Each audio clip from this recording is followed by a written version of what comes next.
A brief warning before we begin. This video discusses suicide and extreme mental distress. If you or someone you know is struggling, we will be providing resources at the end of this video. In the Adarsh Nagar neighborhood of Delhi, 20-year-old Anshika Pandey was nearing the finish line of a grueling marathon. For years, her daily life was defined entirely by preparation for NEET, India's high-stakes national medical entrance exam. Her family remembers her as a dedicated student who was finally starting to breathe again. After sitting for the exam, she repeatedly told her parents she expected a high rank. After years of intense pressure, her goal of becoming a doctor felt within reach. The Indian competitive exam ecosystem functions on a high-pressure, all-or-nothing model. With millions competing for a tiny pool of medical seats, a single test performance dictates a student's career, their family's social standing, and their own sense of survival. This timeline tracks the 2026 exam cycle. After the test, weeks of quiet relief ended abruptly when widespread paper leaks caused an official cancellation. This sharp decline represents a total collapse of reality. In an instant, Anshika's anticipated future was pulled out from under her. The shift into distress was immediate. Her uncle, Munish Pandey, recalled that while she had performed excellently, the news of the leak and cancellation broke her from inside. For a high-achieving aspirant, an administrative delay isn't just a calendar change. It represents an inescapable threat to their identity.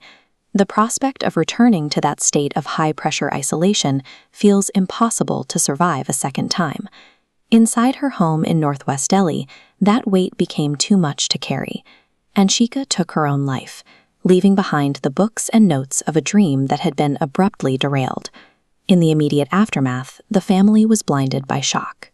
Driven by panic and lacking any knowledge of the legal requirements following a suicide, they rushed her body directly to a local cremation ground to begin her final rites. The process was only interrupted because the local priest grew suspicious of the family's haste and the circumstances of the death. He halted the ceremony and contacted the police.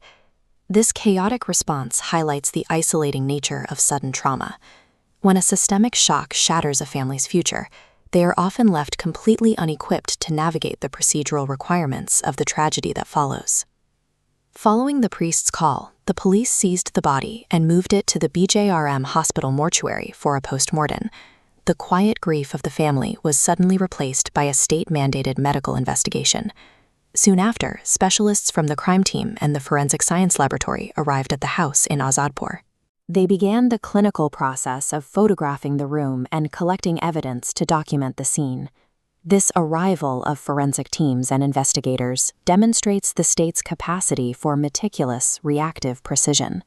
The government possesses the resources to mobilize specialized teams to investigate a tragedy in one neighborhood, yet those same resources failed to secure the integrity of a test paper shared by millions.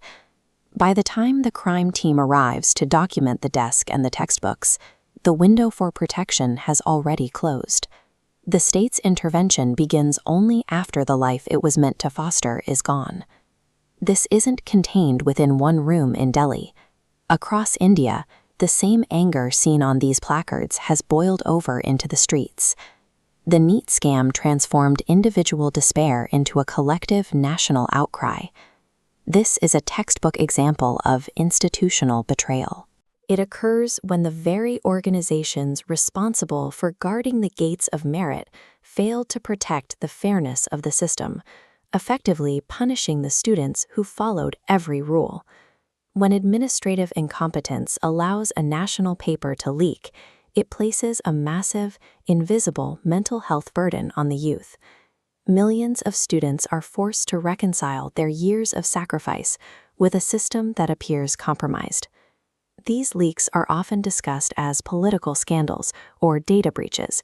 In reality, they are active catalysts for a mass psychological crisis among a generation that has been told their entire value is tied to a single score.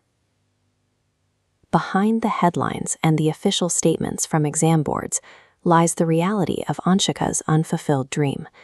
She spent her life studying to save others, only to be broken by the bureaucracy meant to evaluate her potential. If you are feeling overwhelmed by academic pressure, Please remember that your life is worth more than any exam. Reach out to the helplines on your screen. You do not have to carry this alone.